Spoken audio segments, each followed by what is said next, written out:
Ну что, друзья, ко мне едет женщина. I'm spending money like I just got paid. $100 bills, tell them keep the change. Come on.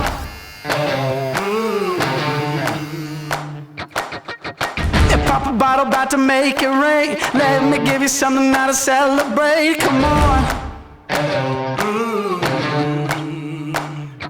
And if you're wondering why I move the way I do, I just feel so good, good, good. Привет, детка. Привет, детка. Привет, детка. Меня зовут Ванок. У меня есть свой автодом. Ага, ага. I just feel so good. I see the world through my thrift store shades, rose-colored lenses and a fake gold frame. Come on. Playing old rock songs on an air guitar, posing for your picture like a superstar. Показать тебе мой самый большой объектив, а? And if you're wondering why I move the way I do, I just feel so good, good, good. Oh, I just feel so good, good, good. Oh, I just feel so good, good, good. Oh, I just feel so good, good, good.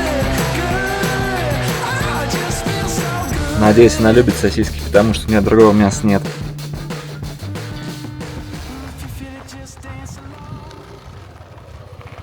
Кажется, что у меня скутер, а не эндуро. Куда ты меня завез? Что вы имеете сказать на сей счет? Оно того стоило. Кровичка. Я на самом деле тебе вообще нифига не знаю, если так, вот прямо.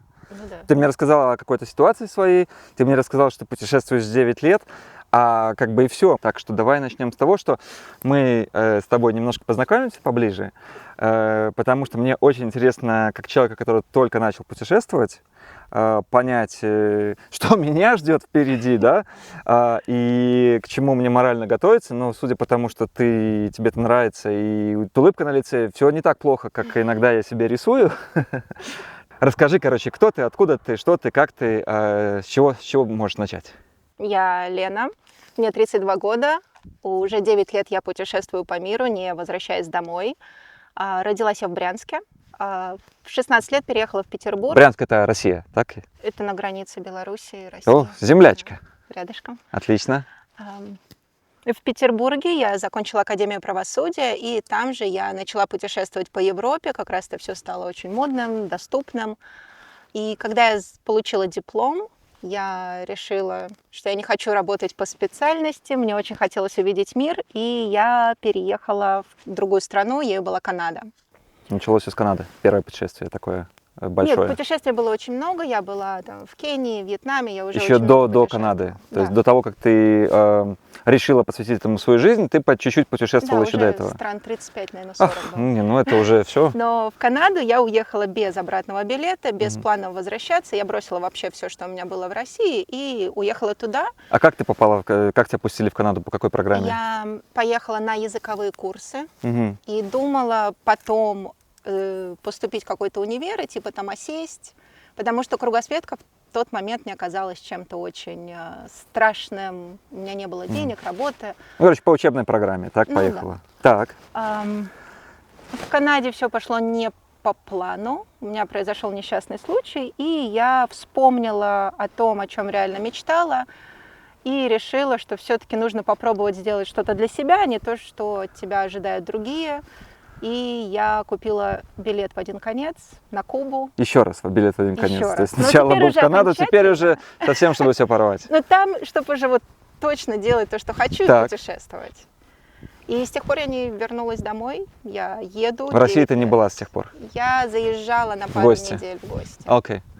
Как твои родственники отреагировали на... у тебя же там семья осталась, правильно, в России? Но они уже это ожидали, потому что я с 16 лет постоянно куда-то ехала, там могла их ошарашить какой-то новостью, типа «мама, я в Найроби, в Африке». То есть, никто не знал, куда меня занесет. Угу. А когда я уехала в Канаду, это было просто, ожидаемо, наверное. И кругосветка также. Так, хорошо, значит, 9 лет назад, это был 2016-17 год где-то, еще все границы были открыты, все, значит, езди не хочу.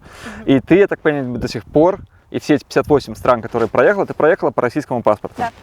И пока тебе это не является какой-то блокадой, то есть ты еще можешь выбирать страны, в которых ты не была, чтобы путешествовать дальше. Еще есть такие страны. Их очень много всяких безвизовых стран, в том числе почти вся Африка, Южная Америка, Азия.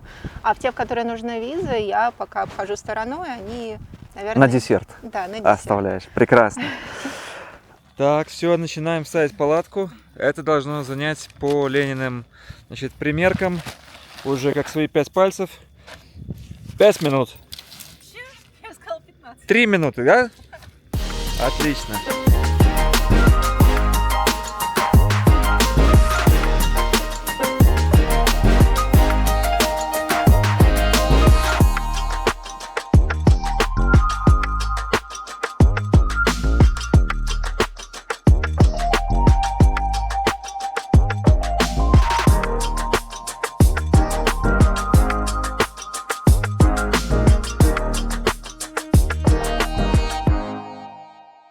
Итак, 4 минуты. Новый мировой рекорд. Можно заселяться. Правда, там пока еще ничего нету. Но апартаменты, конечно, приличные. Как долго вы так живете? 9 лет. 9 лет в этой палатке. Она неплохо сохранилась. Не в этой палатке. А внутри? Там даже стоять можно. Ну, хотя по запаху, да, 9 лет. Чего ты? Кто же я буду такой после этого, если не покажу гости свое белорусское гостеприимство и не отдам ей одну из своих подушек? Так уже быть.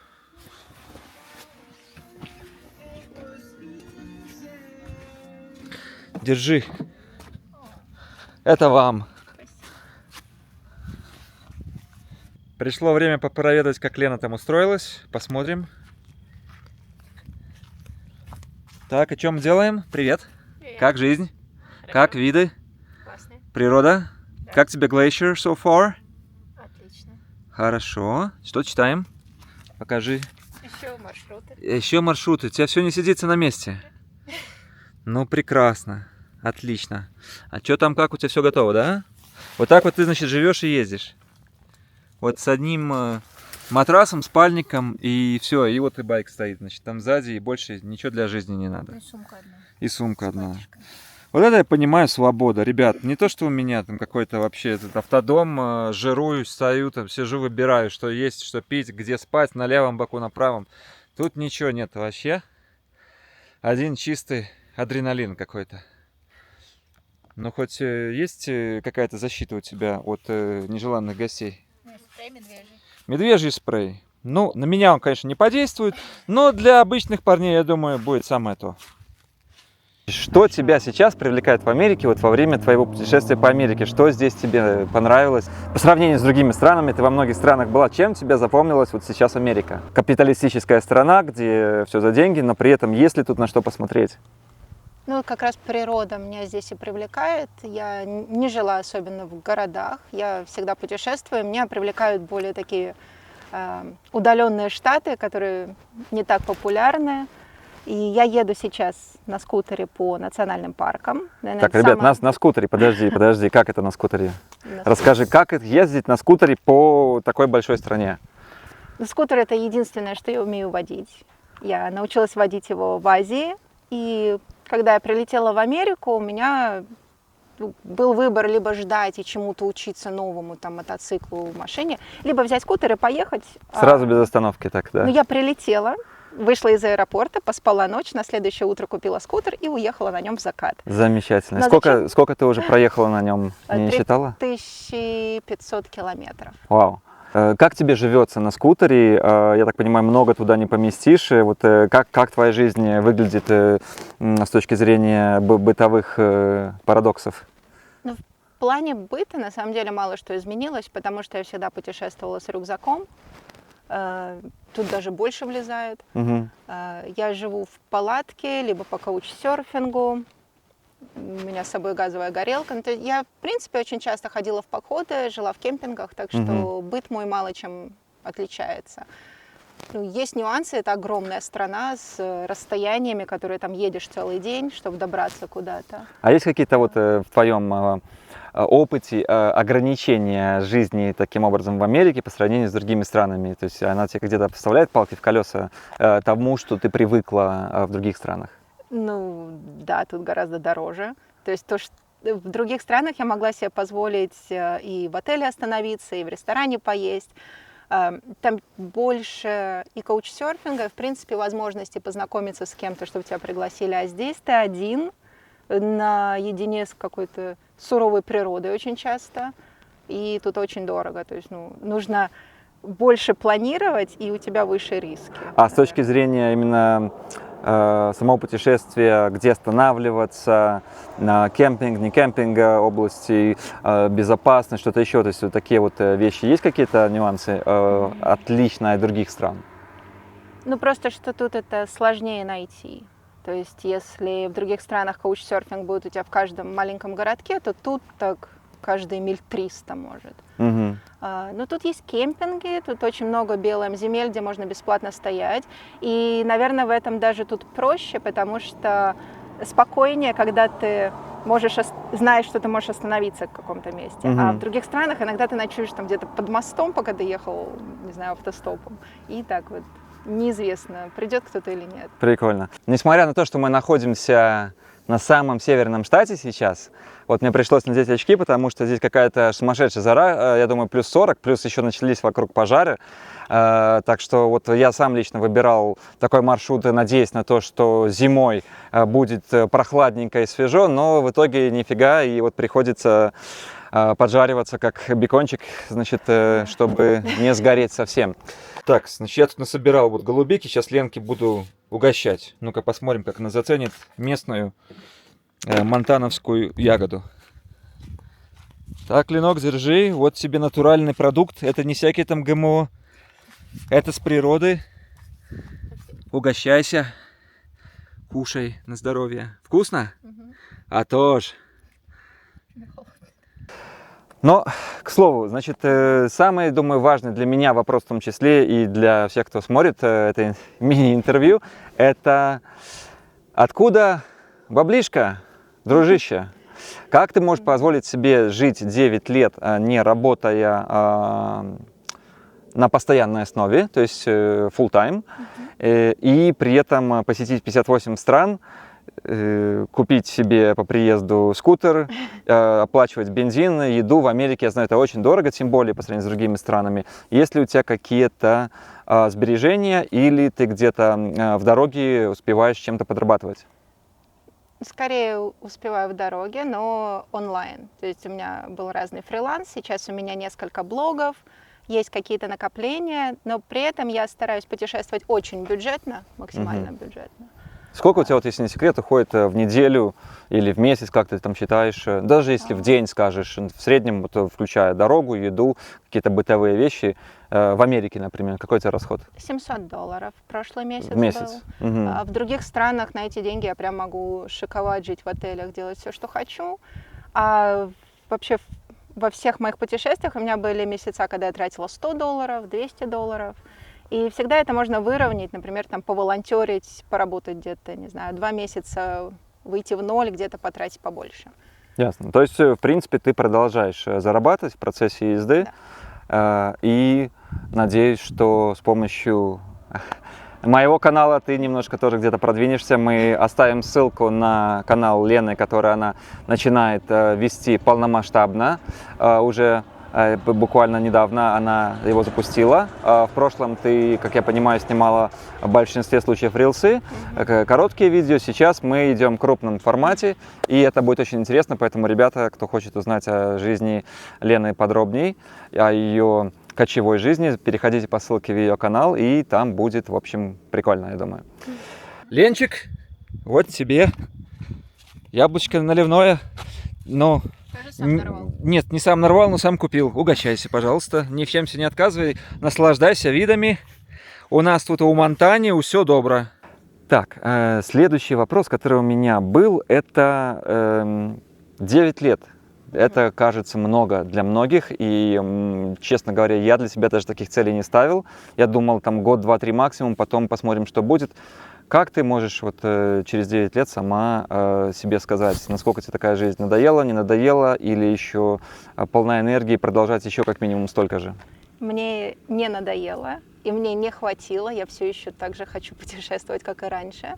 Это уже образ жизни, и меня привлекает в нем не столько посещение каких-то мест, сколько возможность постоянно делать и видеть что-то новое, и менять вообще все, и страны, и климат. И это столько эмоций, что когда я останавливаюсь на одном месте, мне этих эмоций уже не хватает, и я не знаю, чем их заменить. Что ты можешь делать в одном городе, чтобы вот так вот себя Постоянно чувствовать? на волне на такой быть, да.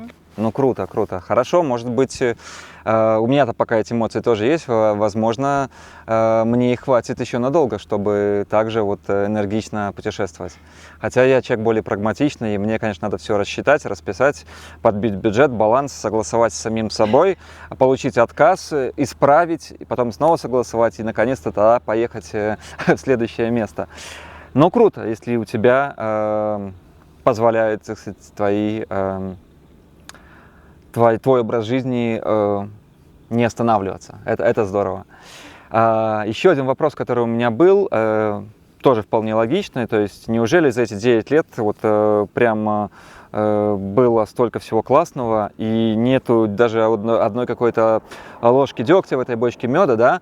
Есть ли у тебя какие-то вообще вещи или привычки или что-то еще, чего тебе не хватает вот в такой жизни, в этой дороге, и чего бы ты хотела возобновить для того, что у тебя было в жизни до того, как начала путешествие? Ну, как бы есть какие-то нюансы, какие-то вещи, которых мне не хватает. Например, мне не хватает спорта. В обычной жизни я ходила в спортзал каждые 6 дней, я занималась скалолазанием, то есть такой рутины спортивной. Потому что даже если я могу это сделать где-то по пути, один раз это не дает мне вот этого роста.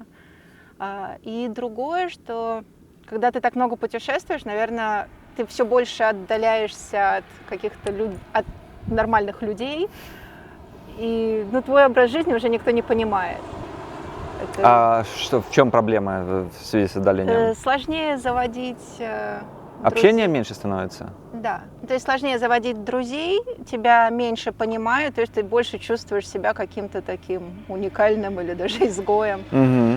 И То есть людей это немножко как бы отталкивает, они боятся, они не знают, о чем с тобой говорить, потому что их проблемы не твои проблемы. Нет да. общей какой-то темы такой. Да, А онлайн жизнь, онлайн твои вот рилсы и все остальное не дают тебе именно ту аудиторию для общения, которая тебя понимает? Дают, но это обычно люди, которые живут нормальной жизнью, которым интересно посмотреть на твою. И я много встречаюсь с подписчиками. В принципе, в путешествиях я много встречаю людей, мы проживаем очень классные путешествия, но их всегда приходится отпускать. Они возвращаются в нормальную жизнь, а я еду своей дорогой. И не всегда этих людей достаточно. То есть есть момент, когда ты расстаешься с ними, и есть такой момент грусти. То есть мне пора куда-то ехать, а они вот все закончилось, знаешь. Да, понимаю. Хорошо, так судя по твоим словам, не так уже много тебе надо, не так уже много тебе не хватает. Люди новые будут всегда в дороге, а спорт это... Придется найти пару интересных хайков с Леной и похайкать нормально. Вот с утра пойдем. Завтра 6 утра хайк. Готова? Нет. Почему? Так не договаривалась. Ну ладно, в 5. Можно? Нормально. Можно вернуть на 6. Если сделаешь кофе, то... Я попробую. Из всех стран, которые ты посетил, 58, вот в какую страну ты бы хотела вернуться снова? Наверняка не в одну, но если вот тебе сейчас сказали, вот билет 58 стран, бесплатный самолет, какой бы ты вытянула первый? У меня есть одно место, даже не страна, в которую я бы очень хотела вернуться и уже возвращалась. Это Амазонка, это племя индейцев Гуарани. Амазонка — это Бразилия? Это Эквадор. Эквадор? Потому что она же там по нескольким странам идет. Вот конкретно это племя, оно у меня там самый такой хайлайт моих всех путешествий. А что там такого было интересного у них? Просто, ну, оно было такое... Первый раз, когда я его обнаружила, мы путешествовали с другом по Амазонке, Мгм. там свое путешествие было интересное, и вдруг мы узнали, что вообще до сих пор в 21 веке существуют племена неконтактные, которые живут там голенькие, бегают с копьями и охотятся на крокодилов. Ключевое слово «голенькие». Ну, прям... Так, ну, хорошо, начинает проясняться уже. Не, ну сам факт, что остались какие-то племена, которые живут там в каменном веке, Да. у них нет металла, ничего, и они охотятся. Для меня это было какое-то вот открытие. И ты То есть- чувствуешь себя такой дорой путешественницей. И я к ним поехала, я их нашла, мы с ними прожили 2 недели. Ты И, сама к ним поехала прям. Ну, с другом мы поехали Ага. их искать, узнали там в городе, они выходят там в одно место, они ловят Wi-Fi, то есть, ну, их телефоны Ага. все-таки есть. А, так они все-таки не совсем Ну, оторванные. Но они все равно продолжают этот образ жизни. Конечно, они Мгм. оторваны, они по-испански говорят, мы же с ними общались. Мгм. Но вот само это приключение, когда ты едешь в какую-то деревню, ищешь индейца, с ним договариваешься там, а можно у вас пожить. Мгм. 4 дня на лодке ты туда идешь через территории именно неконтактных племен, которые вот реально дикие.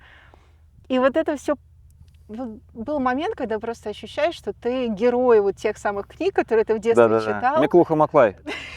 И это я, и это само дело, для меня это было просто нереальное какое-то. Да. Я тебя понимаю, да, это очень здорово. Но, к сожалению, со временем таких моментов, таких мест становится все меньше и меньше, поэтому надо успеть объехать все как можно быстрее и посетить и словить этот кайф всем тем, кто еще не решился засесть в автодом или купить билет в один конец. Вот, пожалуйста, смотрите, есть прекрасные места еще на карте, где не ступала нога белого человека.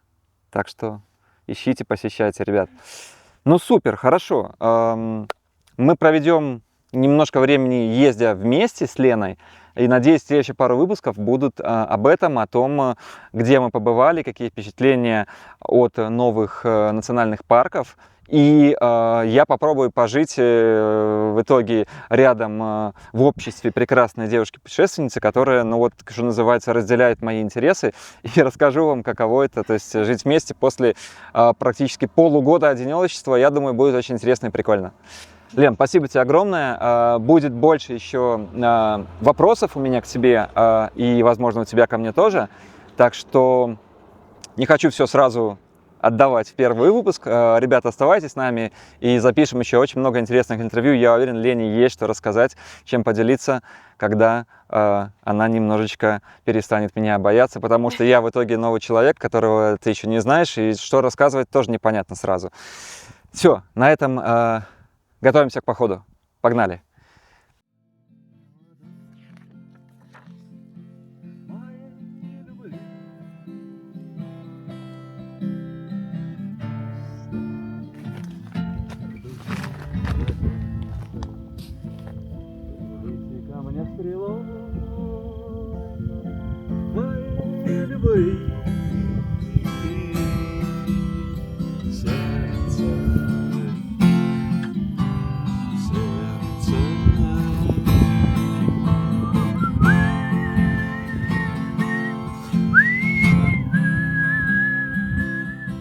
Друзья, что у нас? 6 утра, время просыпаться, идти на хайк. Пойду смотреть, как там моя гостья поживает. Спевает, потому что что-то она все никак не проснется. Кофеек уже готов. Можно будет занести и заодно попроведывать. Погнали! Лена, как ты там? Доброе утро! Привет! Проснись и пой! Rise and shine! Так, ставим. Тут я тебе кофеек принес, в общем.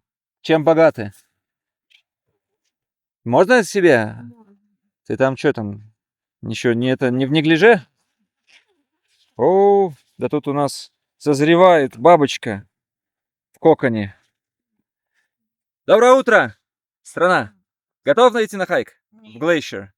Самый крутой хайк, самый крутой, значит, национальный парк. И вот и кофе тебе тоже в руки. Природа уже готовится нас одарить своим прекрасным видом. Включай Ленку. Это эспрессо. Эспрессо подъем. Эспресс подъем. А это концентрированная черная смерть просто. Пробуждает даже таких, как я. Зачем стоит? Чтобы на восходе солнца быть там, где остальные только просыпаются.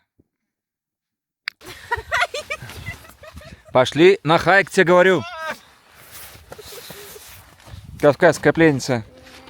Давай, давай, медведи ждут. Медведи не будут ждать, пока ты там проснешься. Погнали. Смотри, какая красота. Ты довольна, что проснулась?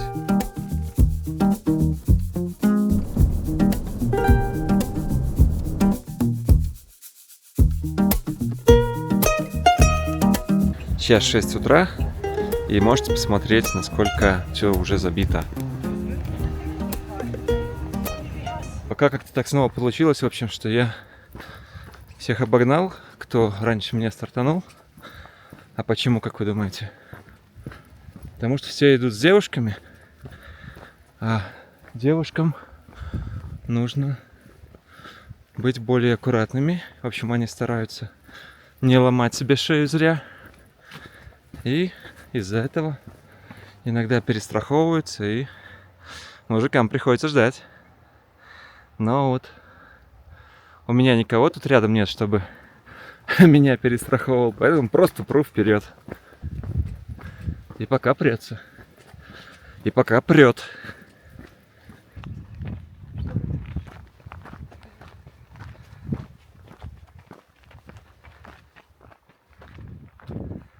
Это песня без слов. Darkness with all that we've got, we keeping on. But on my mind, we've made it to the other side. Короче, друзья, я ошибался. С женщинами можно, оказывается, ходить на хайки. Это не смертельно. И, может, не просто повезло, но моя оказалась выносливая. Прям не давала мне вообще спуску передыха. Короче, беру свои слова обратно. Все понравилось. Вот эта газель. Чего ты смеешься? Ушатала меня. Чем тебе заполнился этот хайк? Пробежкой наверх в 5 утра. Нормально. Не, классно. Видом. Потому что мы все-таки дошли куда-то до вершины. И это только первый из кучи интересных хайков, которые тебя ждет. Hold your head up high. This is our time. Hold your head up high. This is our time. Together we will rise, step into the light. We were born to come alive. Hold your Итак, друзья, вот у нас первый гость сегодня за хайк. Внимание, лось. Лосяш. Будем сейчас с ним знакомиться и обмениваться инстаграмами. Идем мы всей этой толпой и загоняем лосяру прямо к ресторану, чтобы у нас был хороший обед.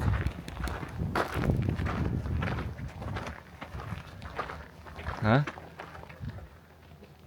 Смотрите, сколько голубики растет вокруг. Просто дикая, рви не хочу, ешь не хочу. Кустищи просто, залежи.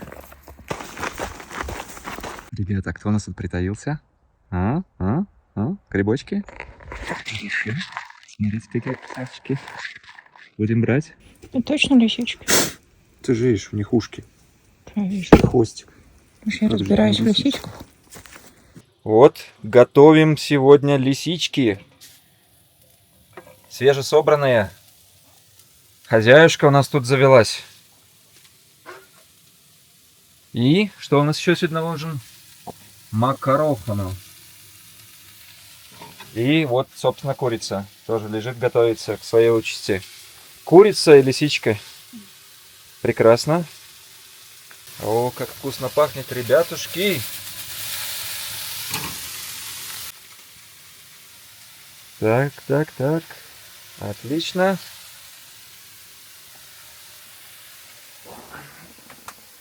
царь на троне. Сидим, отдыхаем, ждем, когда оно приготовится все. Вот это жизнь, ребят. Вот это красота. Чего я раньше женщину не зову? Что я говорю, раньше в гостях никого не приглашал? Надо же было приглашать, дурак. А что ты в позу встала? Так, и как мы, значит, что мы будем с курицей делать? Жарить тоже с грибами, да? А в это время у нас тут, смотрите, какие виды. Закат уже близится к концу, и вот можно сразу, значит, медведей тут тоже привлекать этим прекрасным запахом. Holds a beauty I can't explain, a place where we can go. We can dip our toes into the stream, watch the light dance perfectly. It can feel just like a dream. You can take my hand and make it reality.